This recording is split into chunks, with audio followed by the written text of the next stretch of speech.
penyertaan-Mu sepanjang tahun ini Tuhan. Kalau hari ini kami boleh merayakan malam Natal Tuhan, kami sadar ini semua adalah anugerah-Mu Tuhan. Di masa pandemik, Engkau telah menyertai Tuhan, dan kami boleh berkumpul di tempat ini Tuhan, untuk merayakan kelahiran-Mu Tuhan. Kami percaya semuanya adalah anugerah-Mu, semuanya adalah berkat-Mu atas kehidupan kami. Berbicaralah Engkau Roh Kudus kepada kami, nyatakan isi hati-Mu, nyatakan mau-Mu untuk kami Tuhan. Khususnya di masa-masa pandemik yang belum kunjung usai sampai hari ini Tuhan.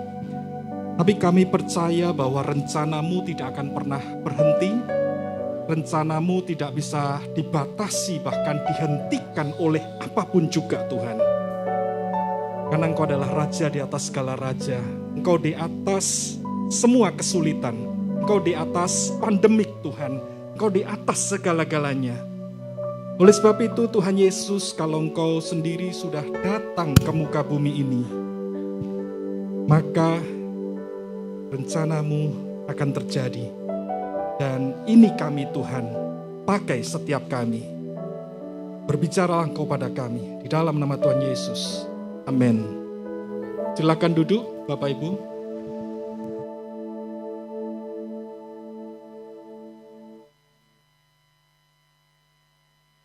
Ya, hari ini kita bisa merayakan malam Natal. Yang sebetulnya perayaan ini di Alkitab juga tidak pernah ada. Ya. Kita nggak pernah membaca bagaimana Yesus merayakan ulang tahunnya bersama dengan murid-muridnya. Ya, dan setelah Yesus menyelesaikan perayaan ulang tahunnya, ya, kita nggak pernah membaca itu, saudaraku. Jadi mungkin aja Yesus kaget, dirayakan hari ini. Ya, tetapi ada satu makna yang harus kita lihat daripada Natal, saudaraku. Jangan sampai kita hanya terjebak kepada sebuah perayaan yang berulang-ulang saja, hanya mengingat bayi Yesus, saudaraku. Ya, seperti nonton film Spider-Man, ya kan? Kalau Spider-Man 1, maka pasti tentang bagaimana Peter Parker berproses menjadi Spider-Man. Sehingga kalau hari Natal, Desember, kita mengingat kembali seperti di restart lagi, oh Yesus masih baby. Ya.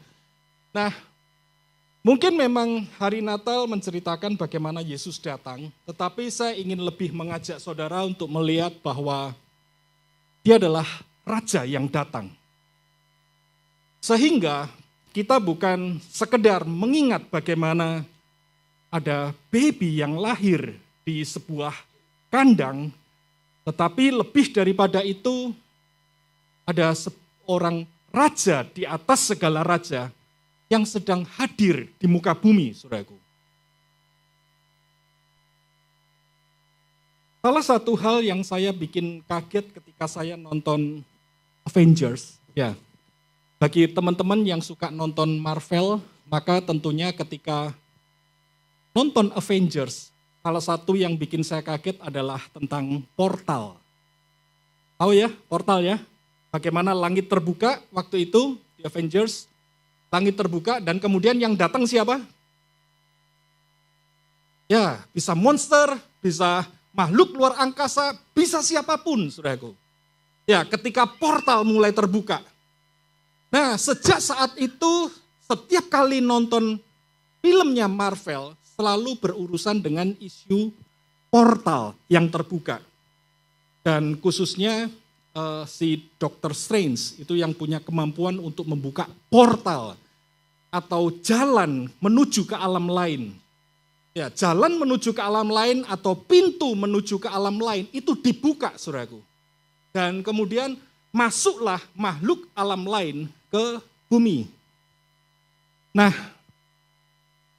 pernahkah kita menyadari bahwa malam Natal itu adalah terbukanya portal kerajaan surga, saudara. Sebelumnya kerajaan surga seperti tertutup. langit seperti tertutup.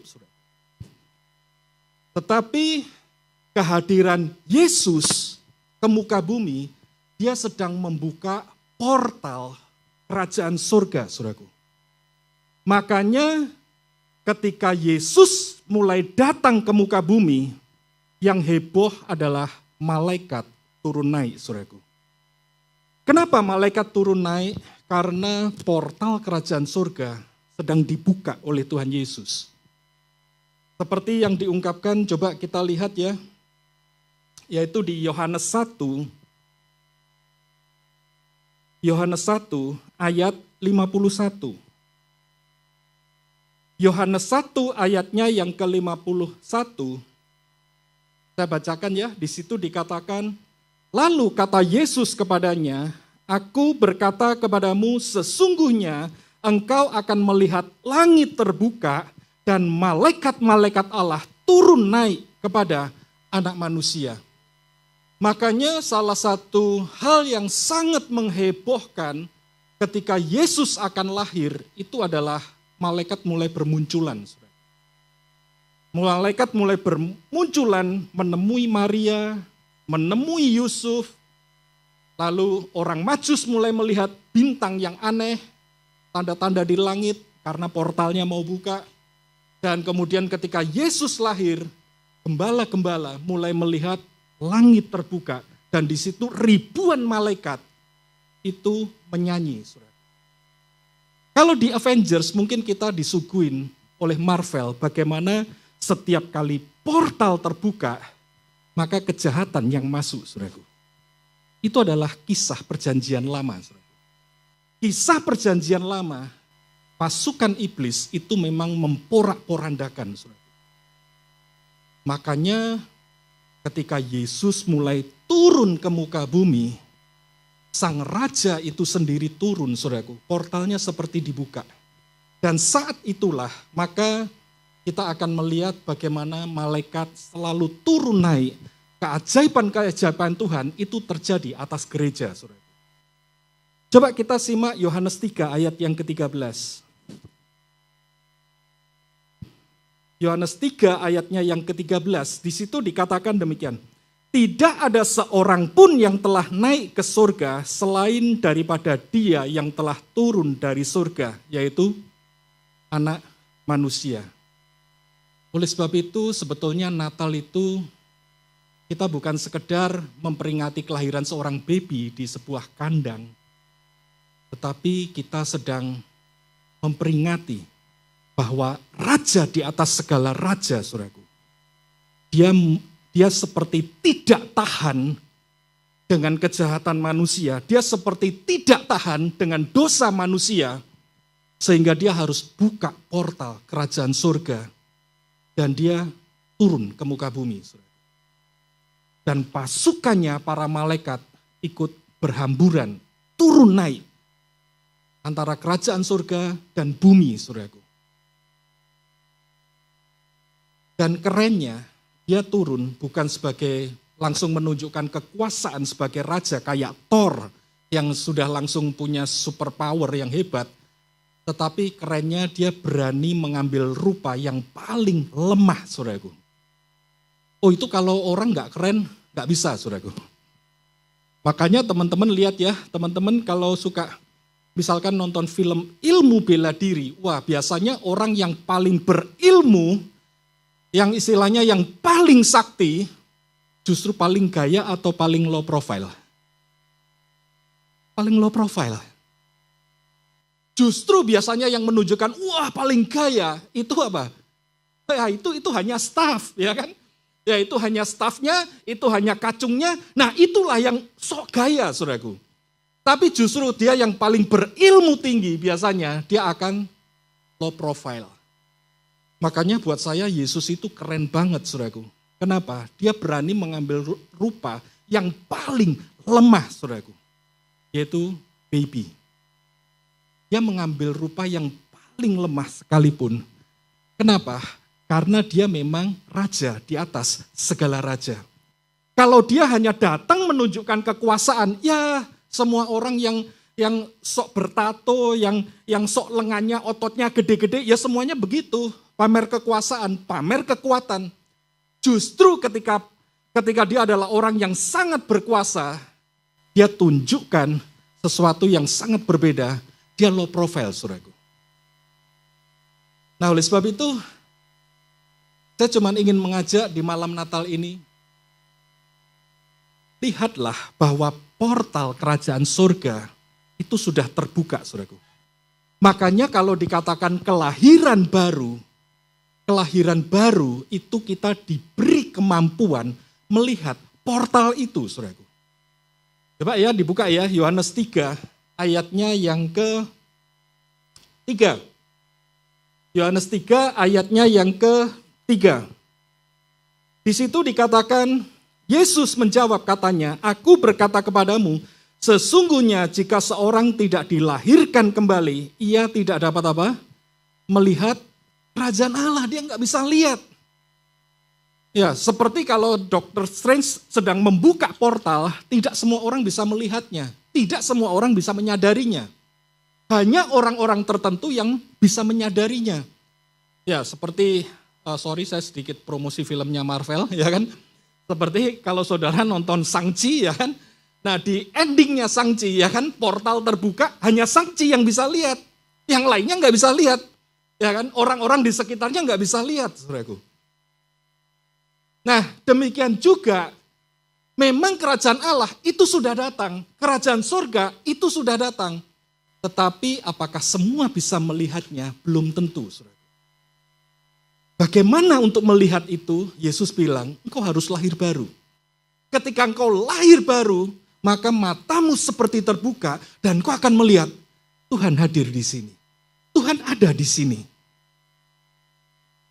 Kenapa? Karena memang dia adalah Tuhan di atas segala Tuhan. Dia yang punya jalan untuk menuju kerajaan surga, saudara. Dia yang bisa menunjukkan dan dialah pemiliknya sehingga dia bisa turun.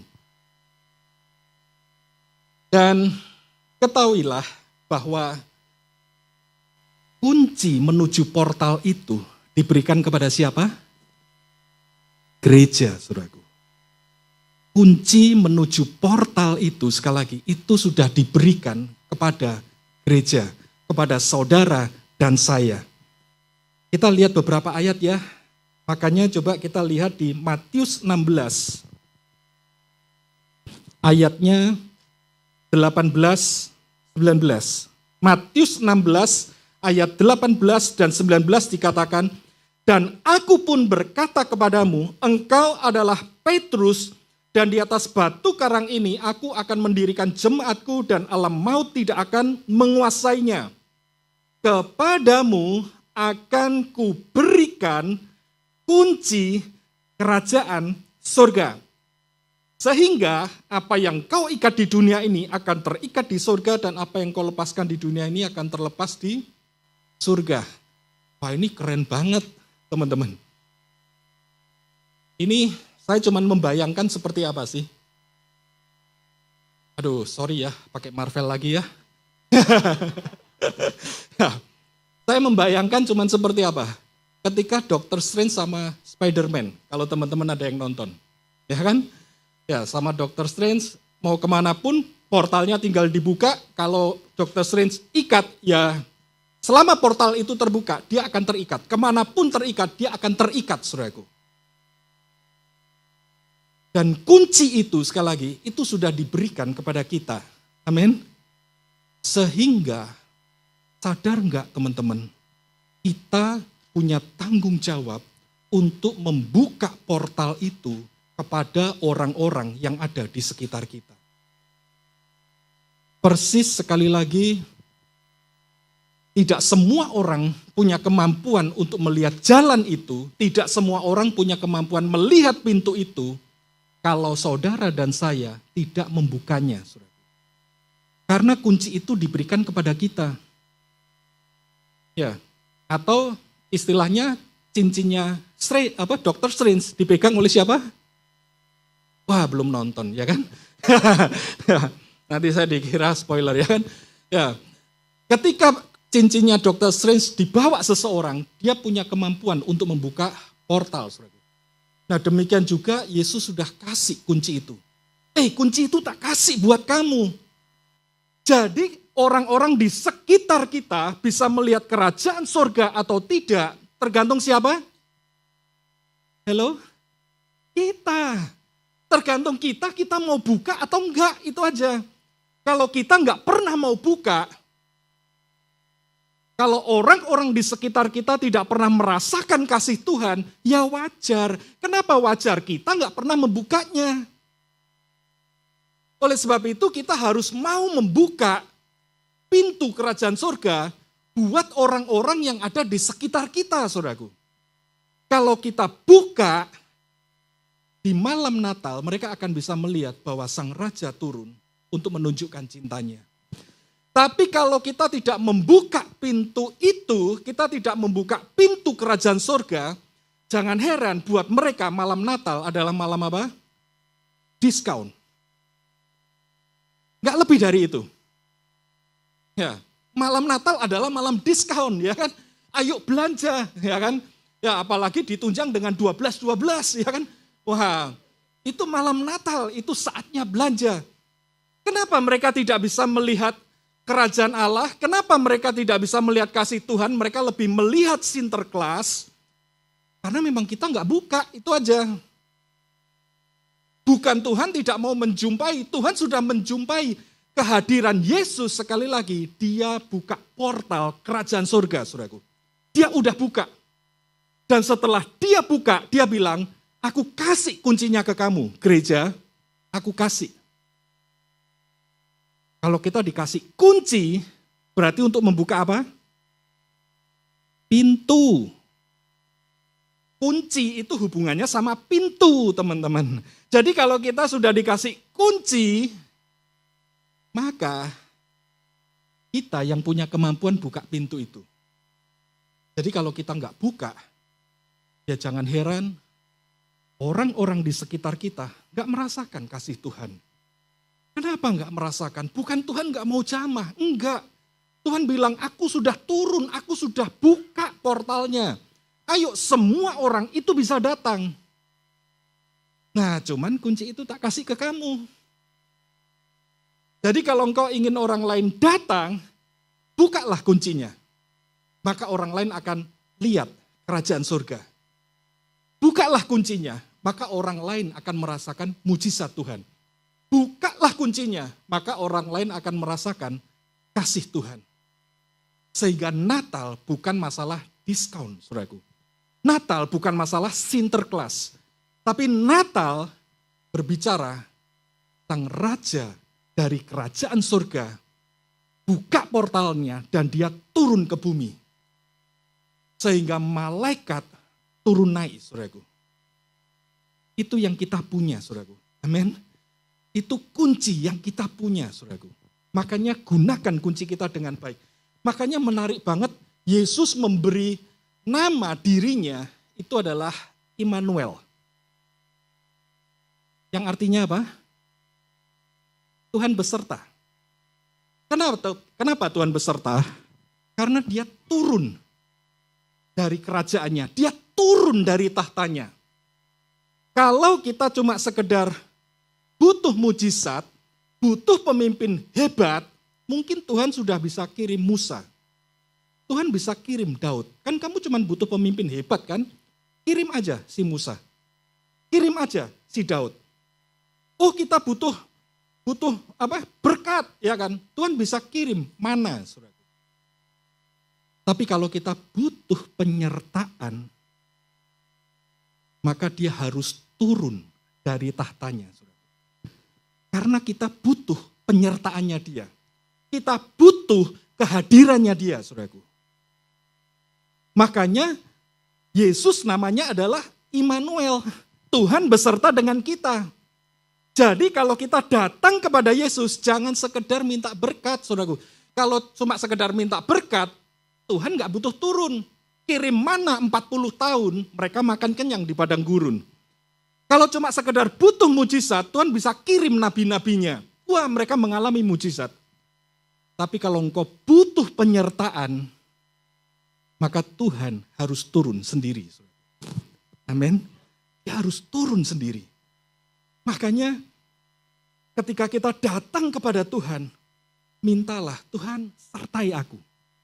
Ya, sertai aku. Tuhan, biarlah Engkau bersamaku. Makanya Yesus bilang yang paling penting buat Tuhan adalah tinggallah di dalam aku dan aku di dalam kamu. Kenapa? Karena dia Immanuel, itu aja. Karena dia Immanuel, Tuhan beserta kita, maka yang paling penting adalah penyertaannya. Bukan yang lain, saudaraku. Nah, terus apa yang harus kita lakukan? Sebagai penutup, saya ingin mengajak saudara untuk melihat dari kedua calon orang tua Yesus. Kenapa saya sebut dua calon orang tua Yesus? Ini malam Natal, oke? Ya. Natalnya itu baru besok, tanggal 25. Jadi kita belajar dulu dari kedua calon orang tua Yesus. Natal itu berbicara bagaimana kehendak Tuhan itu terlaksana di muka bumi. Portalnya dibuka, dia turun ke muka bumi. Dan bagaimana dia bisa turun ke muka bumi?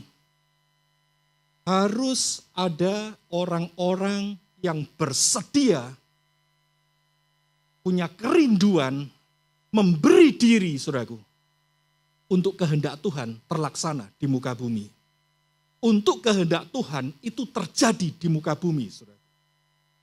Kalau tidak ada orang-orang yang punya kerinduan untuk kehendak Tuhan terjadi di muka bumi, mungkin waktunya akan mundur lagi, saudara. Dan kita bisa lihat bagaimana muncullah dua orang biasa. Saya sangat senang sekali pakai kata-kata orang biasa, saudara. Ya, karena kita adalah saints movement, pergerakan orang-orang percaya. Kehadiran Yesus, portal dibuka, sang raja turun. Karena sang raja sendiri yang turun, maka sang raja hanya mencari orang-orang yang bersedia. Kenapa? Karena dia sudah penuh dengan kekuasaan. Dia sang maha kuasa. Kalau dia sang maha kuasa, dia tidak butuh orang-orang yang perkasa. Dia hanya butuh orang-orang yang memberi diri, orang-orang yang bersedia. Tuhan, terjadilah kehendak-Mu Tuhan. Tuhan, terjadilah Tuhan, apa yang Kau mau Tuhan. Oleh sebab itu, Tuhan mencari orang-orang biasa. Malam Natal, itu adalah malam kebangkitan orang-orang biasa bergerak melaksanakan kehendak Tuhan. Pertama kali malaikat menjumpai Maria. Maria usianya masih bocah, diperkirakan 15-16 tahun ketika malaikat datang kepada dia. Ada di sini yang 15-16 tahun? Atau di sini sudah terlalu tua semua? Ya, termasuk saya, ya kan?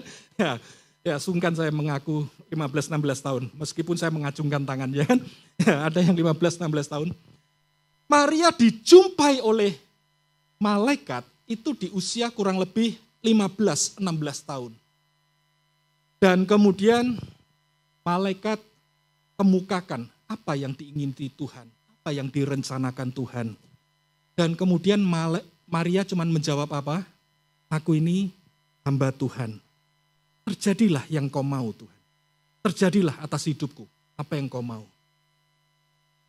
Maria tidak melakukan sesuatu yang hebat kelihatannya. Maria hanya memberi dirinya, apa yang Kau mau, terjadilah Tuhan. Setelah itu kemudian malaikat menjumpai Yusuf. Kenapa? Karena mungkin Yusuf akan cukup malu ketika dia harus menerima Maria sebagai istrinya yang sudah hamil karena Roh Kudus. Dan diperkirakan usia Yusuf itu 2 kalinya Maria, diperkirakan. Jadi dia sudah 30 ke atas. Ya, jadi kelihatannya Yusuf ini cowok yang gak laku-laku. Ya, jadi kau yang bernasib sama dengan Yusuf, kuatkan hatimu. Ya kan? Tuhan bisa mengubah masa depanmu. Ya, untuk bertemu dengan Maria. Nah, hebatnya adalah demikian juga Yusuf dijumpai oleh malaikat. Dan setelah dijumpai malaikat, besok harinya ketika Yusuf terbangun, cuma dikatakan Yusuf taat. Apa yang mereka lakukan? Yang mereka lakukan bukan melakukan mujizat besar. Yang mereka lakukan bukan seperti nabi-nabi. Kamu punya apa? Oh, saya cuma punya tepung dan punya minyak. Oke, cari tempayan. Mereka tidak melakukan itu. Yang mereka lakukan cuman mereka memberi diri untuk taat. Kenapa? Karena kekuasaan Tuhan sudah punya. Sang Raja sudah punya. Sehingga ketika kita diberi kepercayaan untuk membawa kunci, yang kita butuhkan cuma satu, yaitu taat. Itu aja. Nah, saya sangat percaya setiap kita itu pasti diberi kesempatan oleh Tuhan untuk menjadi pengubah sejarah. Amin. Setiap kita, sekali lagi. Setiap kita, saya percaya kita diberi kesempatan untuk menjadi history maker. Kita diberi kesempatan untuk menjadi pengubah sejarah. Apakah itu berarti sepanjang hidup kita? Mungkin tidak. Mungkin sebentar saja kita diberi kesempatan. Contohnya siapa? Contohnya Yusuf. Kita nggak pernah baca kisahnya Yusuf. Kita hanya baca kisahnya Yusuf, hanya di beberapa ayat saja. Tetapi apa yang Yusuf lakukan, dia mengubah sejarah. Saudara. Yang Yusuf lakukan itu sangat simple, sangat sederhana. Yusuf tidak melakukan hal yang aneh-aneh. Yusuf hanya satu, dia taat sama mimpinya, titik. Setelah itu apakah pernah diceritakan lagi? Enggak pernah. Apakah berarti saat itu setelah Yusuf taat dia langsung mati? Enggak, dia enggak mati. Dia masih hidup, saudaraku. Tetapi dia enggak pernah diceritakan lagi. Artinya adalah, setiap kita, sekali lagi, saya percaya setiap kita diberi kesempatan untuk menjadi pengubah sejarah. Mungkin kita diberi kesempatan yang sangat simple sama Tuhan. Seperti Yusuf. Kesempatannya mungkin hanya pendek saja. Tetapi yang dibutuhkan adalah dia taat. Ketika dia taat, dia mengubah sejarah, saudaraku. Oleh sebab itu, saya cuma ingin mendorong setiap kita di malam Natal ini. Jadilah pengubah sejarah. Karena kita sudah diberi kunci untuk membuka portal kerajaan surga. Kita sudah diberi kunci itu, saudaraku. Dan ambil langkah, jadilah pengubah sejarah. Mungkin yang kita lakukan bukan hal yang besar mungkin. Mungkin yang kita lakukan hal yang sangat simpel seperti Yusuf. Dia cuma taat, itu aja. Dia cuma taat dan dia dipakai Tuhan untuk mengubah sejarah, saudaraku. Sangat sederhana sekali yang dia lakukan. Nah demikian juga saya sangat percaya setiap kita akan diberi kesempatan oleh Tuhan. Mungkin untuk berjumpa dengan seseorang. Mungkin untuk taat melakukan sesuatu. Kelihatannya mungkin sederhana, saudaraku. Tetapi kau bisa mengubahkan sejarah orang itu. Kemarin saya sempat kumpul dengan beberapa teman. Dan menarik sekali kesaksiannya, ada satu teman yang bersaksi. Dia bilang begini, sepanjang tahun ini di masa pandemik, dia merasa kesepian. Kenapa dia merasa kesepian? Karena bisa dikatakan gereja menutup dirinya. Efek daripada pandemik. Gereja menutup dirinya sehingga dia merasa kesepian dan dia tidak tahu apa yang harus dia lakukan. Dia hanya berdoa sama Tuhan, Tuhan aku minta komunitas Tuhan. Aku minta komunitas. Singkat cerita, kemudian dia kesana kemari, ke Instagram, kemudian mungkin ke medsos yang lain dan lain sebagainya. Sampai akhirnya dia menemukan komunitas online. Tetapi ternyata komunitas online ini kelihatannya hanya sekedar komunitas, tetapi ternyata mereka bertemu secara real. Dan ketika bertemu secara real, ternyata hal yang mengagetkan, dia kemarin bersaksi, saya minta Tuhan itu hanya menemukan komunitas. Karena dia merasa kering, dia merasa sendiri di masa pandemik ini. Tetapi dia bilang, ternyata Tuhan bukan memberi saya komunitas, tapi memberi saya family. Dan singkat cerita, dia cerita banyak sekali perubahan yang terjadi di dalam kehidupannya dia. Gara-gara hanya ketemu sebuah kumpulan yang disebut dengan family. Nah, apa yang dilakukan? Mungkin yang dilakukan bukan hal yang sangat hebat, saudaraku. Tetapi ketika kita taat sama Tuhan, seperti Maria dan Yusuf, dan kita mau bertanggung jawab dengan setiap kunci kerajaan surga yang Tuhan sudah kasih, kita mau buka kunci itu untuk orang lain. Maka percayalah, siap-siaplah, setiap kita diberi kesempatan oleh Tuhan untuk menjadi pengubah sejarah. Amin. Mungkin kita hanya ketemu dengan 1-2 orang. Kita membuka kunci itu mungkin hanya untuk 1-2 orang. Mungkin untuk 5 orang. Tetapi ketika mereka mengalami perubahan yang sangat dahsyat, kita mulai mengubah kehidupan mereka. Maka kita menjadi seorang history maker. Seperti yang Yusuf dan Maria lakukan, saudaraku. Amin. Mari kita berdoa. Terima kasih Tuhan. Nyatakan isi hatimu, Roh Kudus. Nyatakan kerinduanmu. Engkau sudah turun Tuhan dari kerajaanmu menuju ke bumi Tuhan. Dan Engkau terus bekerja di antara kami.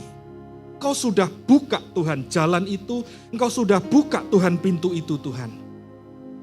Maka di malam Natal ini Tuhan, kami juga ingin mempersembahkan diri kami kepadamu Tuhan. Pakai kami Tuhan, sebagai penerima kunci daripada kerajaan itu Tuhan. Untuk kami membuka portal itu Tuhan, kepada setiap orang yang Kau pertemukan dengan kami. Pakai kami Tuhan untuk menjadi alat-Mu Tuhan, yang sangat efektif Tuhan, untuk mengubah sejarah orang-orang di sekitar kami. Di dalam nama Tuhan Yesus. Amin.